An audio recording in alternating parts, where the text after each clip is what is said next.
Sabi ni seller dito, sa electric fan na to, electric fan. Okay, yes, electric fan to, babe. Sabi ni seller dito, high-speed handly fan. Ay, naku. Ano daw yun? Teka, wait lang ha. High-speed daw.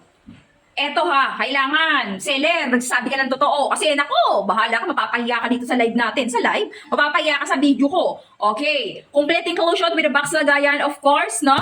May pa ganito effect na kasama at may kasamang ganito. Oh, syempre, chargeable yan pangga ko. Okay, i-on lang natin. 1 pa lang yan, number 1 pa lang. Nakikita mo pangga, maliwanag, number 1, umaangat-angat pa lang ng konti yung buko. Angat-angat pa lang ng konti yan, di ba? Number 1. Uy, parang ano siya, parang totoo yung sinasabi. Lakasan ko nga. Number 3. Oy, naangat na. Number 3 pa lang yon. Number 3 pa lang yon. Wait lang. Isasagad natin. Ano bang sagad ang gusto mo pangga ko? Isasagad natin ang sagad-sagaran yan. Number 13. Naangat din. Di ba? Beb, in fairness ha. Ay, malamig sa pakiramdam.